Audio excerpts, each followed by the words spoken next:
Милләтебез тарихына, аның килеп чыгышына багышланган әңгәмәләр сериясен дәвам итәбез һәм студиябезнең бүгенге кунакларын игълан итәм.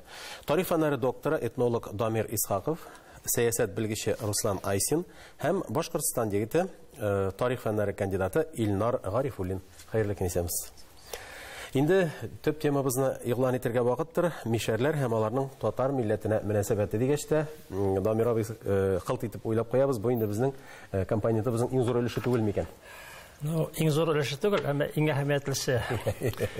Чөнки татарда шундый бер шаяры бар бит. Мишәр татарның каймагы дигән. Аны бәлки мишәрләр үзләре уйлап чыгарганнардыр, әмма ул чынлыкта дөреслеккә туры килә. Мен демограф буларак үз вакытында санаган идем. Идел Урал татарларының иштән бире ул мишәрләр. Зур сан. Шуңа күрә алар безнең милли әдәби телгә дә йогынты ясаганнар. Мишәр диалекты, әдәби телнең нигезенә яткан ике диалектның берсе. Бу шулай ук әһәмиятле күрсәткеч. Булай инде гомумән килгән вакытта мишәрләрнең барлыкка килә проблемаларына, ни өчен без аларны татар дип саныйбыз? Ул үзенә күрә зур тарихлы нәрсә, шуңа күрә аңар бераз тукталып китмешә булмый. Билгеле менә мишәрләр формалашканнар Иделнең уң ягында. Һәм аларның формалашуында төп рольне уйнаганнар телдә күрсәтә Алтын Урда вакытындагы төркемнәр. Хәтта мин архивта эшләгәндә бер шундый кызык мәгълүматка тап булдым. Мишәрләр яшәгән бер авылның исеме иде Берендеева. Берендей. Ул чынлыкта Угыз бәҗәнәкләрдән калган бер этноним. Димәк, булар арасына кирип киткән кыпчаклары кадәр кайбер төркемнәр дә. Кыпчакларның кирип китүе инде күрсәтеп тора тел нигезендә бигәш күренә. Моннан соң менә минем аспирантларның берсе генә яклады диссертация. Ул исбат итте Темников тирәсендәге мишәрләр Олы Урданың калдыклары. Ягъни булар чын татар. Һәм без аны башка мәгълүматлар нигезендә исбатлый алабыз. Мәсәлән, яна бер тапкыр әйткән инде без Ишке Монголиядан Кытайдан алып кайттык бер татар кабиләсенең генетик материалын. Шуны тикшергәч аңлашылды. Ике төркем Себер татарлары һәм мишәрләр шул борынгы татарлар белән бәйле. Димәк, төркилек дигән сүз бу күренеп тора торган төркилек. Алтын Урда чорында татарларның формалашуында шуңа күрә мишәрләр шул içендә булган төркем буларак катнашканнар. Ягъни булар татарларның борынгы тамырлары белән бәйле. Шуның өстенә менә монда мишәр дигән сүз этноним белән бәйле буларак тагы бер төшенчә бар бит. Мишчера дигән төркем булган.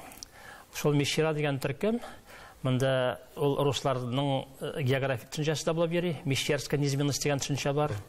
Ул сазлыклы урыннар инде Барда ягында. Һәм шуның нигезендә барлыкка килгән Касыйм ханлыгының баш каласына әйләнгән соңыннан шәһәр Мишчерский городок исеме. Кырым татарлары шуңа күрә Касыйм ханлыгын йөрткәннәр Мишчерский йорт дип Мишчера йорты.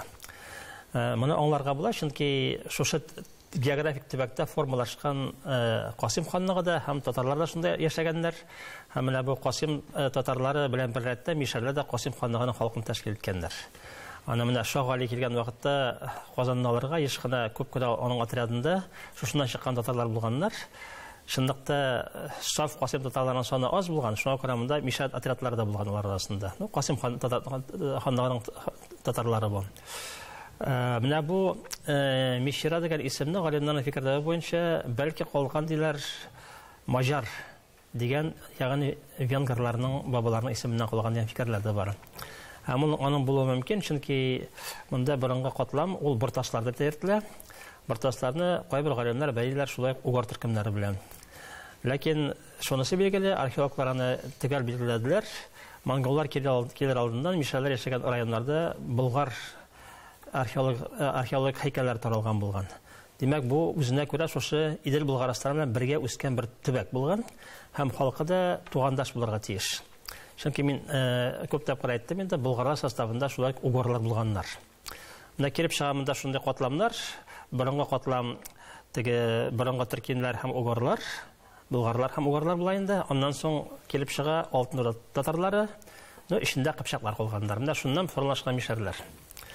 Билгеле, ул формалашу 16 гасырга кадәр барган, аннан соң башка процесслар киткән. Аннан соң әйтермен мин. Менә бу мишәрләрнең үзләренең milli аңы формалашу да бик кызыклы. Алар үзләрен кем дип саны икән дигән мәсьәләдә бик кызыклы гына гыйбрәтле хәл сөйләп китәсем килә. Татарстанның халык артисты, күренекле музыкант, баянчы, Түбән Новгород өлкәсендә туып үскән Рамил абый Курамшин болай дип сөйләгән иде. Мин кечкенә вакытта үскәндә без үзебезне татарлар дип белдек. Без татар дип яшәдек. Ләкин мин мишәр дигән сүзне Казанга килгәч кенә ишеттем дигән иде. Менә бу бик кызыклы күзәтү бит, әйме? Менә экспедиция йөргән вакытта мин дә шуны күрдем. Иделнең уң ягында йөргән вакытта гел сорадым, сез мишәр түгелме дип. Юк, без татар диделәр. Иделнең сул ягына чыккач, Казан татарлары әйттеләр, юк, алар мишәр диделәр. Яшел үзәннәр. Шуңа күрә менә шушы ике төркем мөнәсәбәтләренә барлыкка килә торган исем генә. Монда ике мишәр утыра, алар әйтсеннәр, кемдер алар? Ишәү дип әйтсәк тә ярый. Экзотоним була инде ул, бер карасаң. Ну, шуны рәвештә, менә Дамир абый әйтеп китте, 16-нчы гасырларда мишәрләр компоненты үсә башлый, һәм инде аның милли үзаңы үсә башлый дип әйтик, формалаша башлый, феодаль рәвештә инде, чөнки югары катламаның ак халкы булган, ягъни теге кланнар белән килгән анда аргыннар, шириннар, кыпчаклар, алар инде феодаль катлам булган, һәм кара халык та булган, анда кара халык арасында мордвасы да булган, башкасы да булган. Шул вакытта Казан халыгы яулап алынгач, Астрахан халыгы тармар ителгәч, күп кенә бу мишәр халкы, мишәрләр, алар рус дәүләтенә, рус улусына дип әйтикме, Мәскәү улусына хезмәт итәргә бара. Служилый татар дип әйтәбез аларны. Ничек? Чөнки алар чын рәвештә сугышчылар булганнар, шуңа күрә дәүләтләр таркалгач, аларга кая барырга дигән сорау туды. Һәм инде алар менә бу аннарсын казакларга үрелде, шуңа күрә аларның менталитеты, холкы шуның белән бәйле формалашкан. Алар үз сүзле бөтенесе, ниндер менә шундый кыю, чөнки алар бик теге инклюзив һәм ябык җәмгыятьләрдә үскәннәр, мәсәлән, Пенза татарларына барсаң анда бик каты дингә тотынганнар, чөнки шул дин ул үз аңның беренче ние булган баганасы һәм шарт әлбәттә. Чөнки башка татарлар белән мөнәсәбәтләр ул вакытта үзелгән булган инде. Казан татарлары белән мөнәсәбәтләр бик нителгән, зәгыйфләнгән. Шуңа күрә алар үз эчендә формалаша башлаганнар. Үз аңнары да шул рәвештә үсә башлаган. Но барбар алар коллектив үз аңнары аларның татар дип булган. Инде мишәр дигәне ул инде экзотоним. Аларны йөртәләр, мәсәлән, минем әтисергә чагыннан. Алар да бөтенсе без татарлар, но анда килгән татарлар, аларны мишәрләр дип йөртәләр, экзотоним. Димәк, аларда үз аңнары татар. Менә Башкортстан процессның әзрәк аңлатырга кирәк. Менә бу Йомышлы татар буларак, алар гел күчеп йөрү дигәч, ул бит аларны рус хөкүмәтенә кушылгач, аларны руслар йөрткәннәр. Теге төзегәннәр шик, защитный линиялар, шуңа чалтыртканнар һәм 17нче гасырда мишәрләр әкренләп иске ватаннарыннан күбелеше чыккан. Килеп җиткән Казан татарлары ягына, монда Каманың аръягына чыкканнар. Һәм менә шушы яңа күчеш булганнан соң, хәтта теге Уфаны төзегәндә катнашканнар, мишәрләр шунда калганнар. Күчкән вакытта алар Казан татарлары аралаша башлаганнар. Шуңа күрә менә мәсәлән Татарстанда яшәгән мишәрләрнең телләре дә үзгәргән хәзер, мәдәният дә үзгәргән, монда уртак процесслар бара башлаган. Бу яңа күренешләр. Бу чыннан да бик кызыклы гына миграция күренешләре, анысы турында да бәлки сөйләшербез. Менә бер җырчы кеше миңа әйткән иде. Башкортстанда мишәрләр дә юк, керәшеннәр дә юк дип. Мин инде әйтәм, бик бәхәсле мәсьәлә дигән идем. Менә сез галим буларак шуңа ачыклык кертеп үтсәгез. Керәшеннәр әзмәс бар инде Бакалы районында, Башкортстандалар үзләрен керәшен дип атыйлар. Ләкин мишәрләр юк дип әйтсәк тә була. Ние? Чөнки менә без Башкортстанда яшәүче татарлар, безнең Уфа татарлары үзебезне атыйбыз. Бездә теге мишәрлек, мишәр диалектында сөйләшү ул гомумән юк әйбер. Башкортстанда менә мин беләм, Балтач районындагы яшәүче татарлар арасында кайбер шундый теге мишәр диалектына кергән кайбер авылларда сөйләшәләр, но гомумән күпчелек Уфа татарлары менә әдәби татар телендә сөйләшә. Бездә мишәрлек тә әйбер, мин шулай ук Казанга килгәч үземнең тарихи тамырларны өйрәнгәннән соң гына белдем, минем әти яклап 10нчы гасырда әлеге Алатыр өязе яклан тойсалар. Чувашия янда, Буа районы Татарстан якларынан күчкәннәр Башкортстанга. Шуңа күрә бездә мишәрлек әйбер юк. Бездә гомумән менә мин үзем тумышым белән Башкортстанның Бүздәк районыннан. Анда бездә Шавылда, Бүздәктә, Иске Бүздәк, Шуланыкулда анда төмәннәр дип атыйлар. Менә шул инде төмән өязеннән, то есть Темниковский уезд, шуннан күчкән татар мишәрләр. Алар ито үзләрен мишәр дип атамый, төмәннәр дип атыйлар. Ул инде Әмирхан абый инеке дә шул җирлектән бит, әйе? Ну, чыгышлары шул. Шундай, алар инде ул именно төмәннәр дип мин атыйлар, то есть үзләре географик яктан чыккан урын. Именно төмән өязе, шуның өчен генә. Аблай, гомумән, шулай ук аларны мишәрлек, мишәризм дигән әйбер. Ул менә мин күбрәк андай әйберне шин барлыкта ниндер шиктә, тегенди утрау кебек яшәгән татарлар арасында күрәм. Менә Пенза яклары, то есть Пенза якта яшәгән, допустим, Мордовия якта яшәгән татарлар, алар бит бүген гомумән татар дөньясы белән турыдан-туры элемтәдә түгел, әзрәк шикләре бар. Алар арасында мордвиннар яши, урыслар яши. Шуңа күрә инде алар менә шундый утрау форматында яшәгәч, минем фикеремчә, аларда ниндер шундый аерым милли узан ниндидер анда мишәрлек калган. Бездә инде гомумән юк, бездә уже эребеткән дип әйтәм. Ну, бөтенләй юк дип әйтә булмый. Менә ул Башкортстандагы анда бит халык исәпкә алу вакытында мишәрләр барлыкка киләләр. Чөнки аны шулай аңларга кирәк. Менә башкорт гаскәр булган бит инде. Башкорт гаскәренә суганнан кушканнар типтәрләре һәм мишәрләрне. Анда гаскәрдә 11 башкорт кантоны булган, 5-се мишәр аерым мишәрәскә кантон булган. Менә шул кантонда булучылар билгеле үзләренең мишәр икәнлекләрен күреп торганнар. Алар шулай бирткәннәр дигән. Шуңа күрә монда хәтта 26 елгы халык исәпкә алуда 20 елда дагын 150-180 мең шамасы мишәр күренә. Аларның теге тел үзенчәлекләре буенча түгел, ул тел чинап та монда бик тиз юкка чыккан. Буталы бетеп анда бер тел барлыкка килгән. Менә теге башкортларның төньяк-көнбатыш диалект дигән нәрсә дә ул гомумән юк. Анда башкорт та, типтәр дә, татар да, мишәр дә барысы бер телдә яшәшә шунда. Әйе, конгломерат ул. Менә шул арасында мишәр булып сакланып калу ул җир белән бәйле булган. Чөнки сословие, шуңа күрә ул бит башкорт мишәр гаскәре бетергән вакытта шуннан бүленеп чыгышларга шуның вәкилләренә 30 десятина җир биргәннәр. Ул вакытта зур җир бирәмәс бит 30 десятина. 30 гектардан артык. Әйе, зур җир ул. Шуңа күрә алар шул җиргә таянып, милли аңнарында саклаганнар мишәрлекне. Ә менә сословиелар бетерелгәч, ягъни монда нигез биткәннән соң, алар бик тиз татарга әйләнәләр. Һәм инде соңгы, әйтик, 39 елларда без берни мишәрдә күрмәс, барысы татар булып китә. Чөнки телләр, мәдәният бик якын. Ягъни дөрес әйтергә кирәк, мишәрдә, типтәрдә ул милләт түгел, ул сословие, то есть сословие эчендә торган татарлар, аларда инде теге берничә гасыр арасында ниндидер үзенчәлек үскән. Шуңа күрә кайберәүләр хәзер безне мишәр татар дип атыйлар, бит татар мишәрләр дип. Ләкин ул теге татар, башкорт анда или мордвин сыман аерым милләт түгел, именно сословие. Шуңа күрә именно как юридический статус, чөнки күп кеше бит инде әйтә башлый, мин мишәр, мин типтәр, мин татар дип. Ул дөрес түгел. Без татар, ләкин татар эчендә менә шундый юридик бүленешләр булган, сословиелар булган. Менә ул хәзерге көндә без бит инде үзебезне менә кем фермер, кем укытучы, без бит укытучы һәм фермер дигән милләт юк. Ул заманда инде менә шулай ук сословиелар буенча бүленгән, шуңа күрә инде кешеләр аны үзләрен аерым әйткәннәр. Мин хәзерге көндә үземне укытучы дип әйтә алам, ләкин шул вакытта мин үзем татар кеше дип әйтә алам. Бу инде теге бер-берсенә кагылышмый, чөнки укытучы ул минем профессиям, мәсәлән, әйбет анда яки фермер булу, милләтем татар була. Монда туры шулай ук аңларга кирәк, дөресрәк. Ну, феодал чир өчен ул билгеле нәрсә, чын рәвештә, мәсәлән, сугышчылар булган, рыцарьлар булган, инде ул рихтер дигән сүзне аңлата теге. Атта, бездә дә бит инде ир белән атны аермаганнар. Ул вакытта да рихтер ул атта йөрүче сугышчы. Шуннан рыцарь кирип чыккан. Шунда монда да шул ук этник ни булмаган маркер. Инде тагын зур бер проблема бар, мәсәлән, әйтүчеләр бар, имеш, мишәрләр, алар менә мордвиннар имеш, татарлашкан мордвиннар. Монда да аның бер нине дә фәнни нигезе юк, аны Дамир абый исбатлый ала. Мәсәлән, мин булай гына берничә мисал китерәм. Мәсәлән, мишәр диалектында берничә сүз бар, кайсысы татар ниндә юк, гирешендә юк. Мәсәлән, таңгы дигән сүз. Яисә багып, не багып кытасың миңа, багу. Ул борынгы төрки сүзнең карау дигән сүз. Ул инде калмаган. Ягъни алар чын рәвештә Алтайдан килгәннәр. Бер нине дә аннарсын әгәр дә татарлашкан мордвин булса, димәк аларның телләрендә мордвин сүзләре күп булырга тиеш.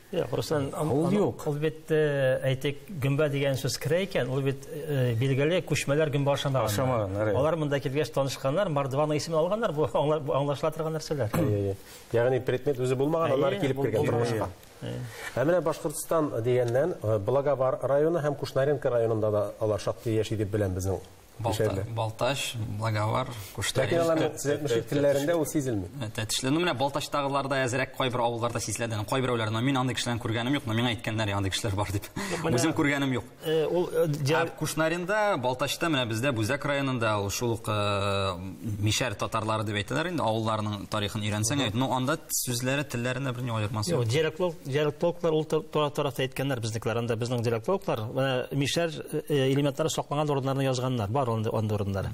Чөнки кайбер бит мишәр авыллары аерым рәвештә яшиләр, анда башка халык юк, башкорт типтәрдә үзләре генә менә шундый урыннарда сакланган бераз тел элементлары, әмма күп түгел. Ул шуңа күрә аны теге кай вакытта безнекеләр язалар инде, шушы башкасындагы мишәр сөйләшләрнең бер чагылышы бар дип язалар аны, әмма сакланган ягы начар. Менә монда мин башка бер әйтергә уйлыйм. Менә әйттегез инде мишәр аңы юкка чыккан дип. Ләкин әле хәзердә берникадәр дәрәҗәдә мишәрләр бар. Менә 2010 елгы халык исәп алу вакытында 786 кеше мишәр дип язылды. Бу миңа бераз сәеррәк тела. Мин эзләп карадым, кая микән булар. Әле табып булмады зин. Минем бар шундый бер фикер, бәлки алар Мәскәүдә яшәүчеләрдер. Менә Мәскәүдә анда сиргә чакларына күчкән халык бар, элегрәк күчүчеләр. Алар анда бик яраталар якташлык булып җыелырга. Чөнки бер-беренә ярдәм итәргә кирәк. Менә шул якташлык аларны әзрәк изоляциягә кертә. Бездә дә монда бик якташлыклар бар. Саба районы чыгыш якташлыкларында, Апас районында алар аралашалар үзара. Менә шул нигездә сакланмыйлар икән буларның мишәрлекләрен сакланмыйлар икән дип уйлаганым бар минем. Хәтта Түбән Новгородта мишәр дигән гәҗиттә дөнья күрде.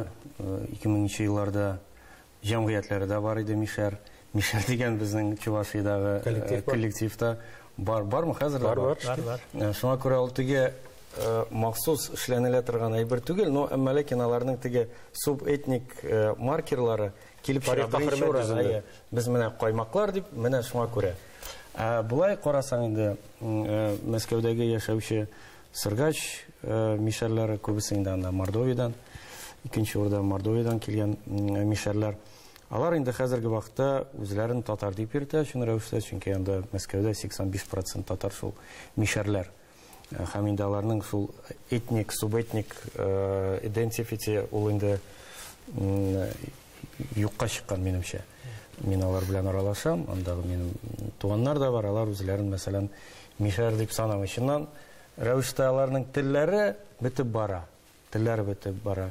Чөнки әдәби тел зур йогынты ясый аларга да. Алар мәсәлән шул ТНВ-ны карый, шул гәҗитне укый, аларның ЦЧ дигән ниләре кай вакыт килеп чыга, ләкин Өлкәннәр китә бара, яшьләр глобальләшә. Аны дөресрәк әйтергә кирәк, хәзерге көндә үз мишәр татарлар арасында андый без аерым милләт дигән аерылу мин күрмим, мин чөнки күп монитор итеп барам, социаль челтәрләрдә дә, мәгълүмат чараларында.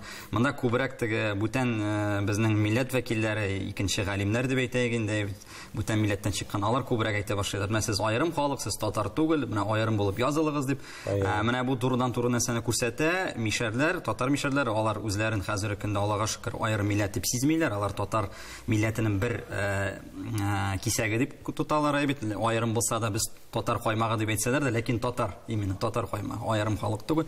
Һәм шуңа күрә дә алдагы вакытта шуны әйтергә кирәк, безнең мишәр тугандашларыбызга да, бүтән татар милләтенең вәкилләренә дә үзләренә андый, ничек дип әйтәйем, кырыйдагы подстрика итеп торган чит милләт вәкил галимнәренең сүзләрен тыңламаска һәм үзләрен алдагы җан исәптә дә мишәр дигән аерым милләткә кертмәскә, татар булып язылырга кирәк. Чөнки аны аңларга кирәк, ул безнең татар милләтенә дә бернинди яхшылык китермәй һәм шулай ук менә бүтән татардан аерылган милләт аерым вәкилләрне карасак, мөмкин шул нагайбакларны без күрәбез. Кем аерылган, алар битеп баралар. Шуңа күрә без татар милләт эчендә булганда гына без үзебезнең көчебезне саклый алабыз һәм шул ук мишәрләр үзләренең мишәрлеген саклый алар. Инде татарлыктан аерылсалар, менә шул ук мишәрлек ул тиз югалачак. Мен госо Казан татарлары шул татар милләтенең, зур татар милләтенең ядрәсе, а мишәрләр инде ул цемент. Ул фундамент, зур милләтне тоташтырып торучы. Юк, реаль рәвештә шулай. Менә карагыз, без татар элитасы, революция кадәр татар элитасы. Акшердән аласманда, аннан соң шәрдә Хади Такташны аласманда. Аннан без белгән галимнәр инде Адгам Тенишевлар, Сүняевлар, Булар бит барышта мишәрдән чыккан инде. Алар бит саф татар кешеләре. Бик теге милли эшләргә зур йогынты ясаган, өлешләрен керткән. Ул мин бит югыгын әйтмәдем. Мишәр диалекты әдәби телнең нигезенә яткан диалектларның берсе дип. Хәтта миңа сөйләгәннәре бар. Теге бәхәсләр бар гына татар әдәби телен формалаштырганда нинди теге хәрефләр куярга, звуклар куйган вакытта мишәрләрдә чыгучылар бер хәрефне тәкъдим иткәннәр. Казан телендә моңа каршы чыкканнар. Теге бездә бит мәсәлән К хәрефе бик каты бездә мишәрдә әкренрәк, шүлпәнрәк. Менә бәхәсләр шундый булган. Әмма алар нигезгә ятканга күрә әдәби тел алар өчен якын. Шуңа күрә аларны актив рәвештә өйрәнә алалар. Менә тагын бер әйбер бар. Элита дип телгә алдыгыз, Дамир әфәнде. Менә мурзалык мәсьәләсе килеп баса бит әле. Менә мурзалар мишәрләрдә булган дип әйтәләр. Алар башка сословиеләрдә дә булгандыр инде. Менә Рустам әйтә башлады. Мин аерым рәвештә өйрәндем моны. Казан алынганнан соң Казан татарлар арасында элекке затлы татарларның 7% гына калган. Гомумән алмаска караганда. Йомышлы татарлар арасында мишәр якларында мурзалар һәм князьләр 24% тәшкил иткәннәр. Шуңа күрә алар арасында сугышчылар чыккан, алар йомышлы хезмәтне башкарганнар һәм шуңа күрә ул якта бик күп саклаган шәҗәрәләр. Менә без соңыннан дворяннар привилегиясын ала башлагач 18 гасыр ахырында карыйбыз, аның күпчелеге шушы мишәрләр ягыннан чыккан халык. Чөнки документлар сакланган, шәҗәрәләрдә булгач, аларны нигезли алганнар. Менә мин уйлыйм, бу әһәмиятле күрсәткеч шулай ук. Чөнки теге кайбер кешеләр инде ул зәңгәр канны бик танымый, әмма мин уйлыйм, ул бит Алтын Орда чоры, татар халыклары чоры белән бәйләнгән безнең элита мурзалар, алар булганнар һәм яшәргә тиешләр. Шуңа күрә менә хәзер оешкан мурзалар җәмгыятендә дә мишәрләр арасында чыккан татарлар күпчелеген тәшкил итәләр. Бу табигый күренеш һәм аларның шактый күчеп киткән бит Башкортстанга. Алар анда да оешмаштырдылар, аларның гомуми оешмалары да бар. Мин уйлыйм, менә бу берләшмәләр аркылы да без татарның татарлыгын ныгыта алабыз. Чөнки шулар нигезендә без чыгабыз Орта гасыр чорларына. Бу әһәмиятле бер. Шуннан да менә Руслан әфәнде сез әйттегез, бик кызык шаштыру китердегез, цемент дип. Менә гастрольләрдә йөргән вакытларда да Россиядә, Красноярск якларында, я булмаса Сибир киңлекләрендә кая милли тормыш кайный, анда мишәрләр була.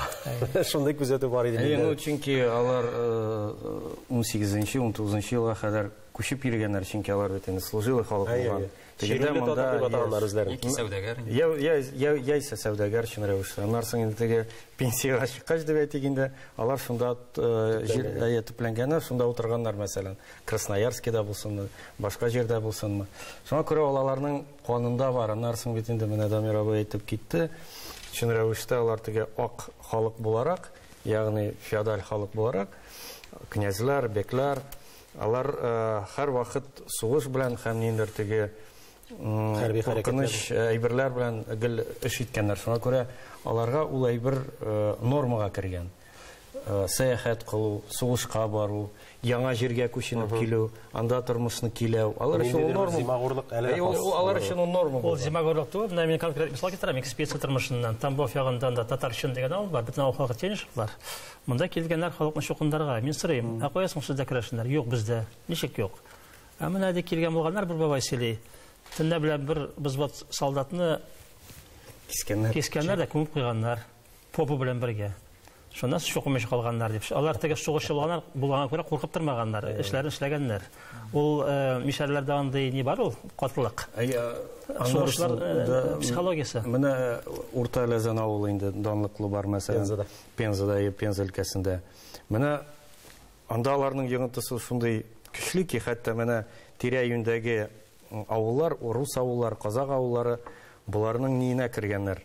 Орбитасына кергәннәр. Орбитасына татарлашмаганнар кайберләре, но теге ясачный халык буларак кергәннәр. Ни өчен? Чөнки тегеләр шәригать буенча эш иткәннәр, тормышларын киләгәннәр, буларны тимәгәннәр. Но, мәсәлән, ниндер теге сакчы буларак теге защита биргәннәр, мәсәлән, кирәк булса, булар ясак түләгәннәр, сәүдә иткәннәр, булар инде буларны саклап калганнар. Тагы бер психологик үзенчәлек мишәрләрдә ул нык сакланган, аны без әйтә башладык инде. Мишәрләр миллекне саклап бик иешә беләләр. Чөнки менә алар элегрәктән теге җәмәгать булып яшәгәннәр, мәҗбүр булганнар, күчкән вакытта да аерым авыллар булып үзләрен сакларга өйрәнгәннәр, һәм шул психология аларда калган. Алар тиз генә иешә беләләр, һәм менә шушы авыл, шушы төбәкне бик тиз генә үз кулларына алалар, һәм шунда бөтен якны саклыйлар. Казан татарлар ул яктан таркаурак, без теге киңрәк яшьлектә яшәргә күнеккәнбез. Безгә нидер кирәк бер эштән, безгә указание кирәк эштән, бер нәрсә эшләү өчен мишәләргә кирәк түгел. Алар үзләре иеш беләләр. Бүгенге тапшыруда катнашуыгыз өчен сезгә зур рәхмәт белдерәм. Иҗади уңышлар теләп калабыз. Рәхмәт. Хөрмәтле тамашачылар, бүгенге тапшыруыбыз шуның белән тәмам. Алдагы көннәрдә дә күрешербез. Бердәм булыйк, бергә булыйк. Исән-имин булыгыз.